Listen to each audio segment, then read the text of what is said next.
La tâche est immense pour Laurent Gbagbo. Isolé après le coup d'État de 1999, le pays doit se repositionner sur la scène internationale. Et c'est la mission prioritaire de ce que l'on a appelé le gouvernement des professeurs. Nous avons eu, principalement dans un premier temps, à travailler à restaurer la paix sociale. Donc c'est ce qui fonde toutes les démarches que nous avons engagées pour que le RDR, qui avait boycotté les élections législatives, revienne dans le processus électoral et dans le processus démocratique. Et c'est ce qui explique aussi l'organisation fin 2001 du Forum de la réconciliation nationale, qui était quand même prévu dans notre programme. J'ai tenu dans la formation du gouvernement à honorer une promesse que j'avais faite au président Kérékou et Adema, qui était consignée dans une déclaration que nous avions faite ensemble. On avait signé qu'on allait aux élections, mais que celui qui avait gagné associait au pouvoir les autres. La question aussi de la reprise de nos relations avec la communauté internationale était aussi un élément fondamental. Parce que la situation de la Côte d'Ivoire, surtout au plan économique, avec les déficits importants, faisait que nous avions l'obligation de renouer avec la communauté financière internationale. Je fais un budget sécurisé pour dire comptons sur nos propres ressources. C'est l'acte de responsabilité que je voulais poser. C'était un message à l'endroit des bailleurs de fonds, des États comme des institutions. Nous souhaitons que vous nous accompagniez. Si vous ne venez pas, on fera quand même notre route. C'est ça le budget sécurisé. Et dans les familles, ça a été adopté comme tel.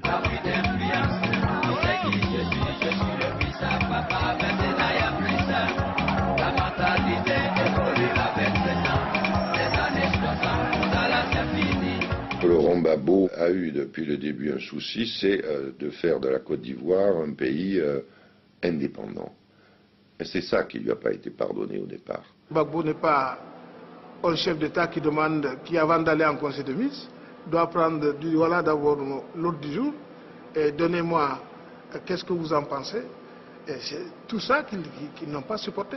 C'est un homme irréductiblement indépendant dans ses jugements, dans sa volonté de souveraineté, d'établir la souveraineté de la Côte d'Ivoire et de l'Afrique. Et c'est cette dernière qualité qui lui a valu des inimitiés, des haines qu'il a concentrées sur lui du président Chirac ou d'un certain nombre d'autres. Il a hérité d'un certain nombre de problèmes avant d'arriver au pouvoir. Ce n'est pas lui qui a créé l'ivoirité, je crois qu'il en a hérité. Et les problèmes, les Burkinabés les ont eu là-bas, mais ce n'est pas de son fait. Les gens pensent que la guerre, c'est forcément les armes. Mais quand vous affamez les gens, les ferments de la guerre sont là. Quand vous faites de la discrimination raciale, les ferments de la guerre sont là. Afin que Gbagbo n'arrive, il n'y a pas eu explosion. Entre le PDCI et le RDR, les emprisonnements, les renvois de leur poste, systématiquement. En 2002, le président ivoirien a prévenu les Français qu'il était informé de ce qu'il y avait en préparation, une insurrection. La France lui a répondu qu'elle n'était au courant de rien. 19 septembre 2002, c'est la guerre. 300 personnes meurent en une seule nuit. Parmi elles, Robert Gueye, ex-chef d'État, Émile Bogadoudou, ministre de l'Intérieur et compagnon de lutte de Laurent Gbagbo. En visite officielle en Italie, le président de la République rentre. Le fait qu'après les événements du 19 septembre 2002, nous ayons entendu que le président Laurent Gbagbo revenait de son voyage d'Italie, malgré les coups de feu, nous avons été comblés de joie. Et nous avons vu en lui un homme d'État. C'est la Côte d'Ivoire qui est attaquée. Mon pays est attaqué. Mon devoir est de faire front. Le soir même de son arrivée, je vais le voir pour dire, Monsieur le Président, dans 2 jours, il y a la réunion de la zone franc à Paris. Mais compte tenu de la situation, j'ai décidé de rester à vos côtés. Et le président me dit, va faire ton travail. Je ne t'ai pas encore nommé ministre de la Défense. La nature de l'agression correspond totalement à ce qui est défini par ces accords et qu'en conséquence, nous devons faire appel à la France pour nous aider à repousser les agresseurs. Il s'agit actuellement en Côte d'Ivoire d'un conflit interne à la Côte d'Ivoire, ivoirien, si je puis dire. Et bien entendu, il n'est pas question que la France s'immisce dans ces affaires.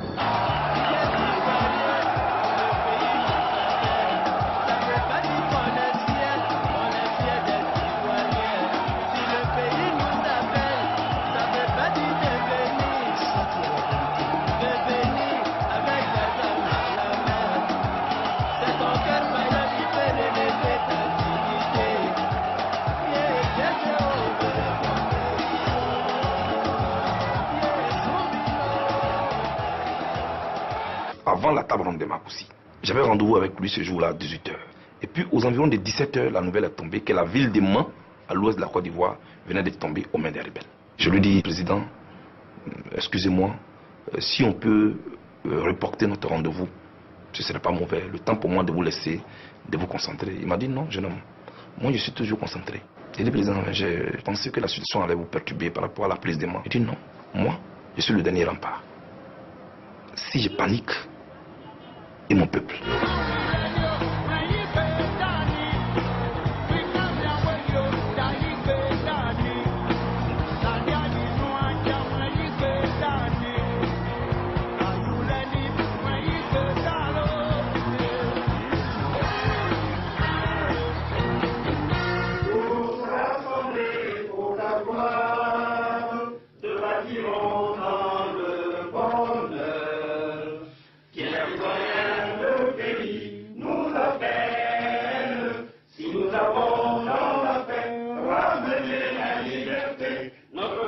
Finalement, ce sont les présidents de partis qui sont réunis, les autorités de l'État en tant que telles ne sont pas là, et donc après, on va faire endosser un accord entre partis par un chef d'État qui est invité après la table ronde de Marcoussis, et on entérine tout ça en présence du secrétaire général des Nations Unies, du président de l'Union européenne.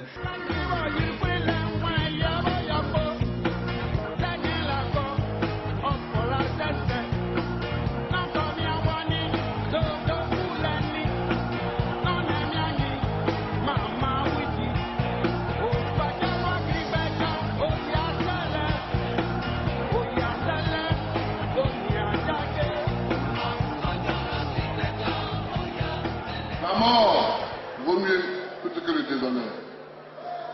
Je ne me laisserai pas déshonorer et je ne laisserai pas déshonorer le peuple qui m'a élu.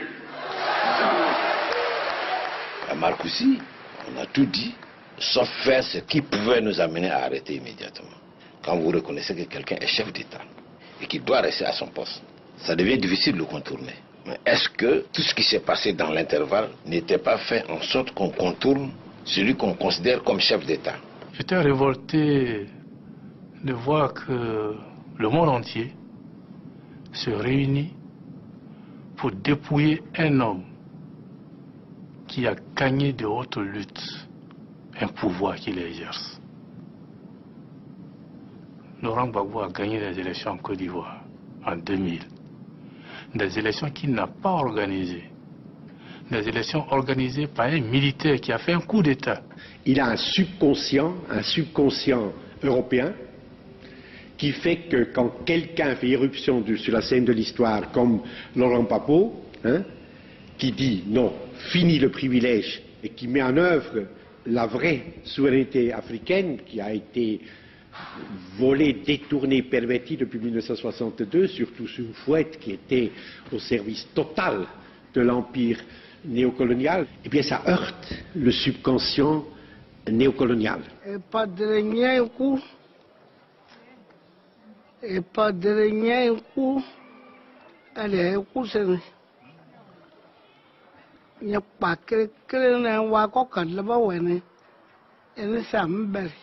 Ils l'ont traité comme si c'est quelqu'un qui avait fait un push militaire. Pour reprendre ses propres termes, c'est comme si c'est quelqu'un qui est parti attaquer un pays qu'on appelle la rébellion. Mais j'ai été là aussi réconforté par son attitude digne. Et il a terminé son intervention ce jour-là en disant, pour rappeler aux Français, il a dit, je suis fier d'être le fils du sergent Koudou. Koudou qui a combattu pour la France. Celui qui pense qu'on peut sortir de la crise en travaillant à l'affaissement de l'État est contre la Côte d'Ivoire. Et c'est ce que j'ai reproché à la stratégie de Jacques Chirac. Il a essayé de vider la fonction présidentielle. Malgré notre constitution, nous avons une constitution présidentielle. Il a essayé de transférer le pouvoir du président de la République à quelqu'un qui est tout simplement nommé par lui, à un premier ministre non élu. C'est une incongruité juridique. Tout lui a été imposé. Le cadre, les acteurs et le programme à mettre en œuvre. Mais il les a acceptés.